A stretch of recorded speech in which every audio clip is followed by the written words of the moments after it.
we'll start discussing each and every MCQ which is on your paper. Of course, the first one is really easy for you to answer because it has been asked, what is personality? It is almost there on your PD. Right. What is personality? What would be the answer? The first one is about good qualities and behavior. Of course, it has the word quality and behavior. Behavior is there. But we have to think what are the other answers. The typical pattern of thinking, feeling and behaviors that make a person unique. Third one is the ways in which individuals react to different situations. That is not actually personality, that is a definition of something else. Being attractive and intelligent. Of course, attractive is there, intelligent also there, but what is the most suitable answer? What is the correct answer? It's B, because it is the typical pattern of a human being. Personality is the typical pattern of a human being who can, the things are thinking, feeling and behaviors that makes the person unique. So each and every person has a unique personality because their thinking pattern is different, because their feelings are different and their behaviors are different. So that would be the answer. Is there any problem by choosing the answer for this? Is there confusing matter? No, it's there on your guide also. So when you are going through the first line onwards, you can find this. It's almost there. We'll go for the second question. It's about the determinants of personality are. The determinants, what do you mean by the word determinants? Determinants. The determinants of personality. පෞරුෂත්වය තීරණය කරන සාධක. 1. Family, friends and early conditioning, school, gender and family, heredity, environment and situation, none of the above. C. Why you choose C? Can you remember when I'm talking about the personality, what I taught you is, before, long time before, personality was considered as something which you can get by born. But yes, of course, we are getting by born personality, but it can go either into positive or negative way by the other things in the environment. So of course, hereditary is there. You are getting the personality through hereditary, and the environment around you will make effect whether your personality will get into a positive way or a negative. And the situation.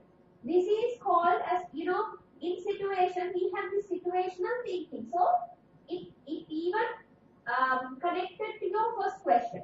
Thinking pattern, behaviors, and your uniqueness will be different in different situations. That is why situation can make effect to your personality. So, the answer is C. Because your family, friends and early conditioning, everything goes to the word called environment. Because environment comes with that. There are so many environments, your family environment and your hereditary, it's of course family. It's coming from your parents. And the situation. School, gender and family. School of course go for a place or the environment as well as situation. In schools we will have so much more situation. And gender of course it goes to your hereditary things. And family again to the environment. So basically, the full word itself gives hereditary, environment and situation. It's not school, gender and family. Those are examples for these main determinants. These are determinants. These all are examples for the determinants. What we are asking is, what are the determinants? Okay, we'll go for the third question. What do you mean by this? Attributes to good personality are. Attributes to good personality. Attributes. ලක්ෂණ attributes. මොනාහරි දෙයකට තියෙන්න ඕන දේවල්. එහෙනම් good personality එකකට තියෙන්න ඕන මොනාහරි අදාළ දේවල් ටික තමයි ලබන්නේ. So what will it be? The first one is good physique, good physical appearance, good dress code and good expressions, good communication skills, good dress code and pleasant figure, good physique, good behavior and good communication skills, none of the above. What is the answer? Why? Why? What is wrong with the first answer? Good physics is there, good dress code is there, good expressions are there.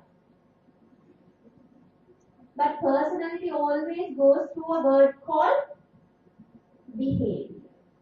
Always remember that. Can you remember the first example? I mean, if you can choose previously what we have discussed in question 1, can you remember what is personality? It always goes with your feelings, thinking pattern as well as behavior. If the behavior is there, of course, behavior is a must. So what you have to choose from here is the answer which contains a word called behavior. So you will easily find the answer. Good physics, good dress code, good expression doesn't mean that you have a good personality.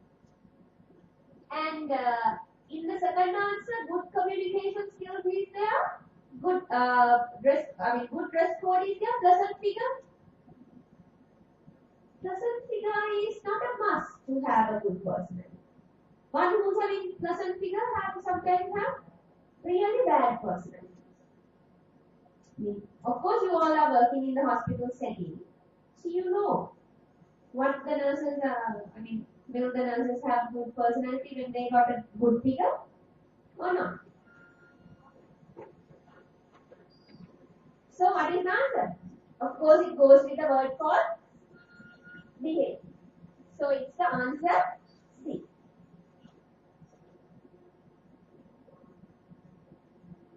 This is all about the table ethic. Ethic could be described as people skills and social skills, knowing what to do and when to do, how to introduce yourself and how to handshake, table manners and people skills. What is that?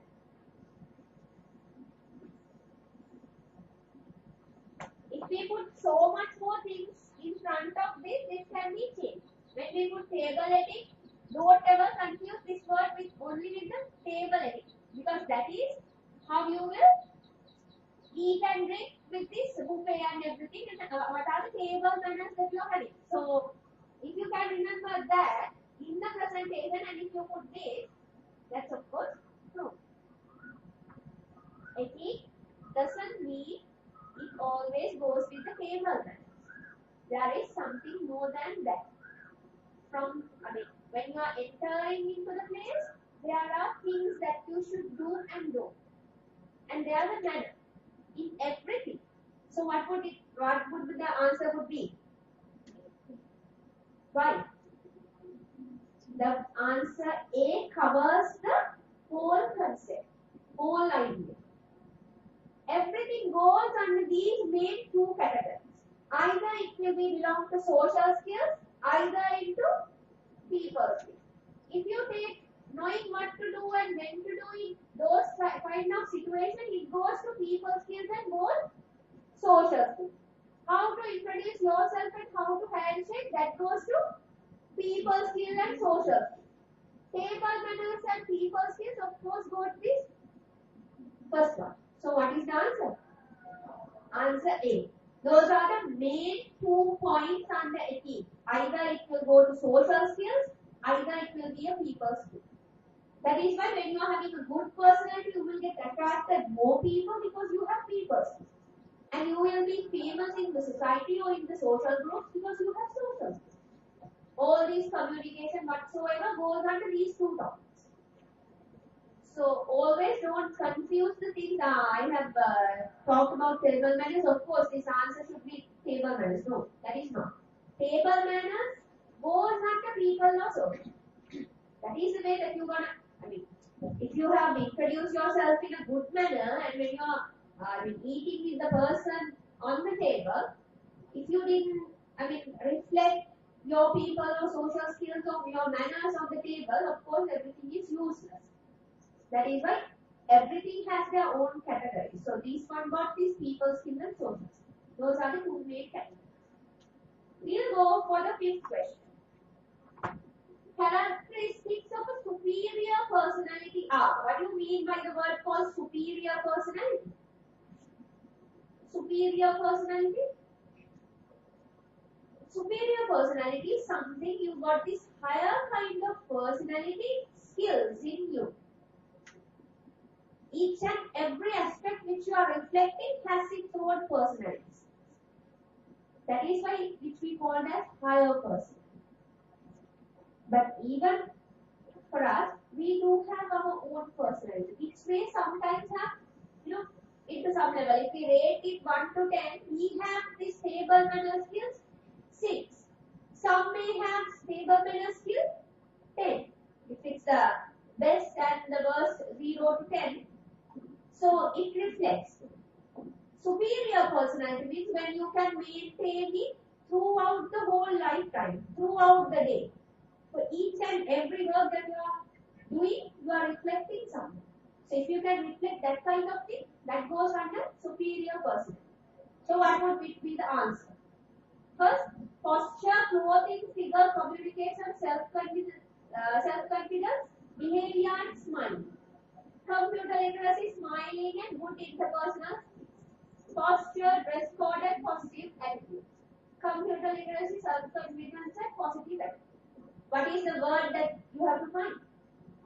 The word personality goes with a word, another word, behavior. When the behavior is there, that is the answer.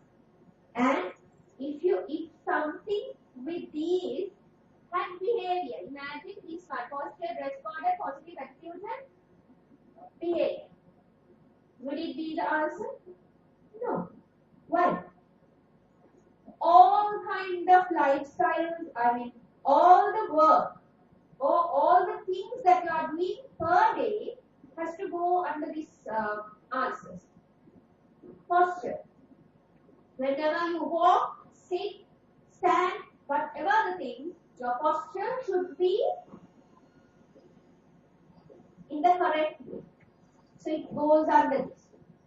Clothing.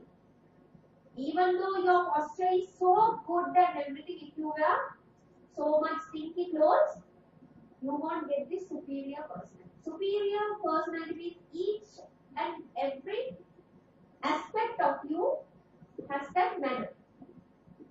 If each and every aspect in you has the manner of this optimal level, it shows the superior personality. Because sometimes we are unable to, reflect these manners in these. Sometimes we are so good in posture, clothing, but not in figure. If we got the figure, sometimes we are lack of communication. So it is hard to build up a superior personality within us, but it is something that you can do, not something that you can't do. Not something which is impossible. This is possible.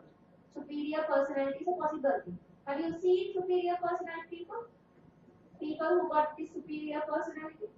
One who is dealing not even to the outside world, but itself, she or he may be a superior personality. So what is the answer? It's A.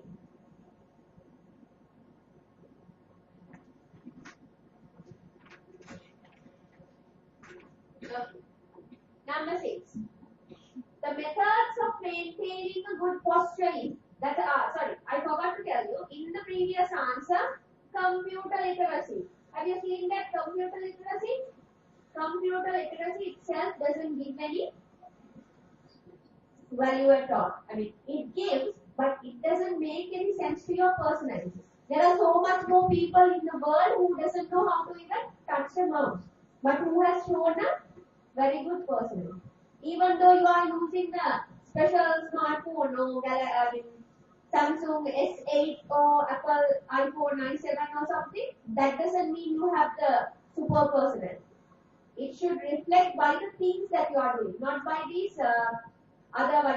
tangible items, not by those tangible items or technological things to add more value to yourself. No, it should come naturally by yourself, not by any other thing. So here we have the 6th question.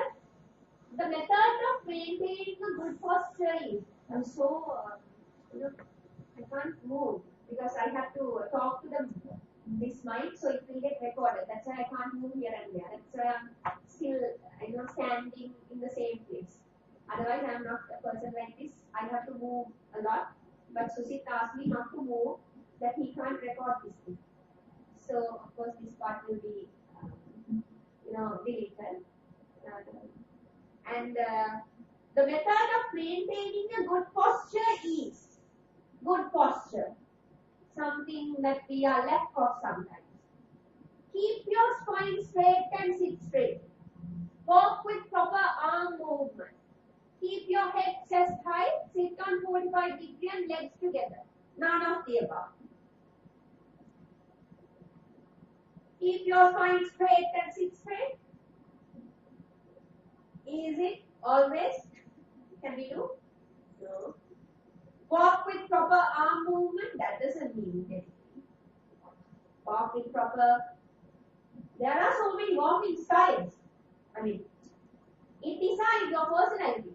If you are walking like this, it gives something else. But if you see some scientists who are walking, they got more higher personality than us. That doesn't mean that your walking style should be always with the arm movements. And what is the other one? Keep your head, of course, none of the above you can take off. Keep your head chest high, sit on 45 degrees and legs together. What is this sit on 45 degrees?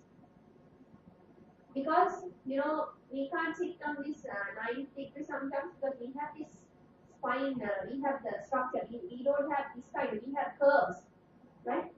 So, once you are sitting, what is that mean? Good posture, keep your head, chest high. That of course is there. That doesn't mean when you are walking, what do you mean by this spine straight and not sit straight?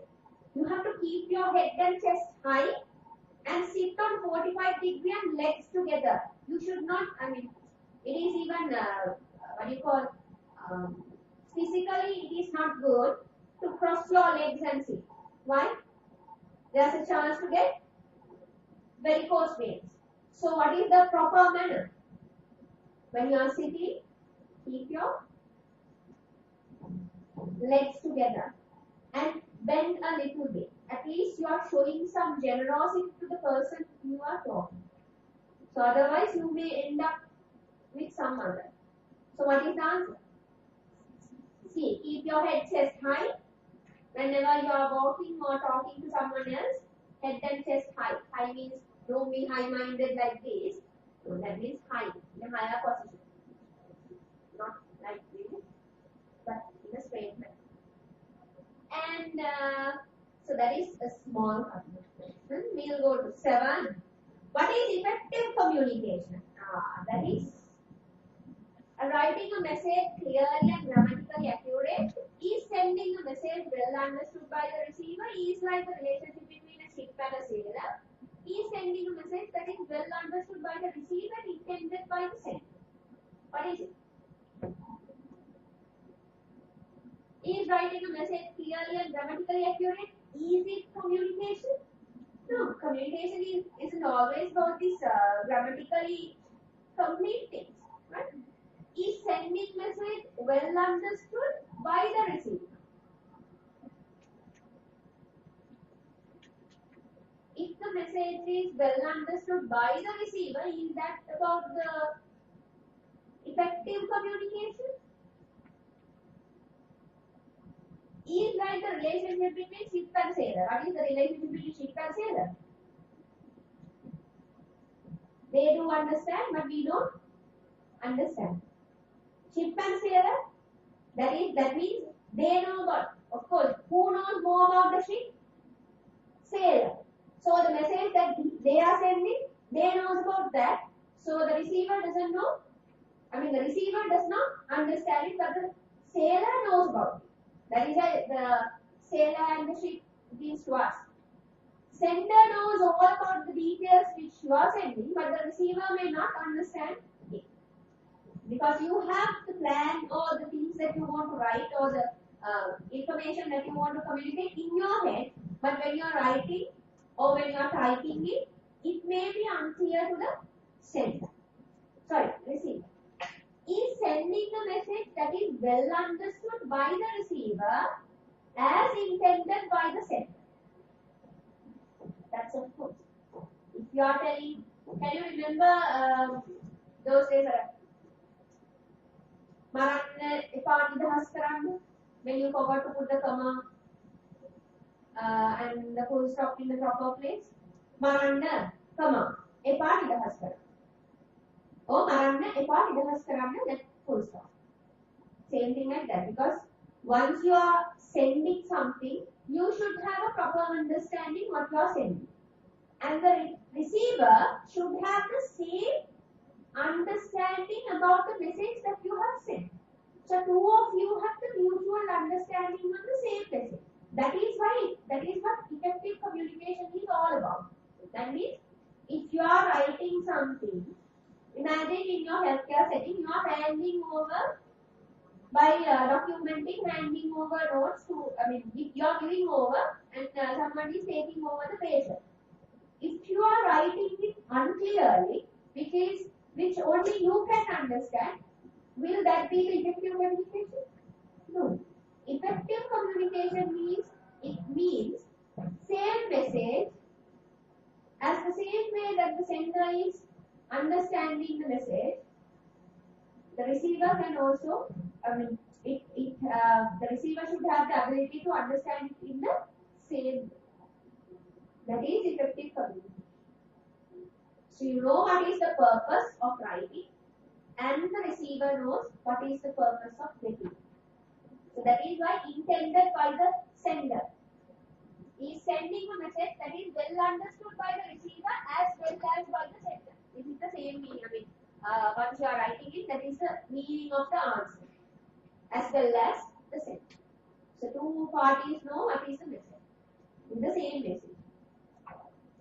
So when we go to the 8th question, what's that? 8. Characteristics of non-verbal communication are. Okay, non-verbal communication. When you come to non-verbal communication, there are so much more things to talk than verbal communication. Presentation, posture, eye contact, breathing and associated movements, posture, facial expression and dress code, attractiveness, the way you look at the audience and associated movements, none of the above. First, of course, none of the above answer can be taken down. Okay, 3 answers are there. Attractiveness, the way you look at the audience and associated movement does not mean non-verbal communication. When it comes to this, the way you look, it is not non-verbal communication. Non-verbal communication means, of course, you are telling something which is non-verbally and someone would be able to understand. That of course can be sign language also. That is also non-verbal communication. So attractiveness, is it a part of non-verbal? Attractive, who cares about attractiveness in non-verbal communication? Even though you are attractive or not, the message that you are sending through non-verbal should be understood by others. Even though you are attractive or not, that doesn't mean attractive. So of course, C answer can be removed. Posture, facial expression and dress code. Even though you are naked, if you are just like telling something non-verbal, if the person is, if the audience is able to understand, of course that is non-verbal communication. So will the dress code be that much important? No. Even though you are nude, naked, in front of the audience and you are explaining something, of course the audience might think something else, but if you are passing the message and if they can understand it, that is of course non-verbal communication. So what is the answer which is left? Answer A. Presentation. Presentation goes under the way you present it. And posture, of course, you should maintain a good posture on that time. If you want to bend it, you know how to bend it. Just the same way you are doing procedure. when you are doing the procedure? Sometimes verbal communication is there, but most of it is non-verbal, right? When you are doing a procedure, your presentation, your posture, and the eye contact which you are making with the patient, and breathing. If you are SOB and if you are just like nebulizing or inhaling a patient, that doesn't mean you will be good in non-verbal communication. And associated movements. What do you mean by this? Associated movements? Have you seen? When people are doing like this, that is not associated movement actually. It gives something else. What do you mean by this? What is that non-verbal communication sign? When it's like this, you know, that is the way when people are discharging and going out of the hospital. That is what people do to us. That is one kind of non-verbal communication. So through this associated movements, you know, sometimes people are using their hands, their facial expressions, these eyelashes, and you know, from the cheeks and everything, it gives something else. So that is your associated movements. Sometimes people tend to walk and talk, and sometimes people tend to walk and describe something. That is, of course, goes with this associated movement comes under non-verbal as well as verbal. It is a part of it. Non-verbal. What is cell phone considered as the most sensitive equipment in an organization? I think Dr. Kitsuri has explained it why. When he was a director, he used to call to the wards and talk with the nursing officer and question about something. So he got to know how other people who's calling to the wards when they are getting the response. I mean, we tend not to introduce ourselves. That is the part which is missing. We won't introduce it. I am this person, a nursing officer in this ward. Sometimes we are lack of that quality. In here, what is cell phone? Why is cell phone considered as the most sensitive equipment in an organization? Why? The reason behind that. It gives the employees important messages. It helps to get the customers. It can help to make or break the image of an organization. It gives us positive and negative messages. Which one? See, through a phone call, you can get the total image on the organization. That is why our hospitals don't have that much more good what you call this image on telephone conversation. Sometimes the operator is busy, or sometimes the operator is there, he won't answer the phone. Even though he answers the phone, he got thousands of things to deal at the moment. Even though it's in a ward also, would you be because you are also working with so much of stress, so much of work, and at the time, can you imagine the situation of when the phone in the ward is ringing and no one is answering and everybody is looking at you? That means you have to go and answer the phone because they are with these gloves, or sometimes someone is with the blood and all. So they are just like pointing out you to go and answer the phone. And you are also with this ID and everything. Even though in the middle you have to go and answer, what about your response? At that time, the people who's calling to the phone. Of course, the response is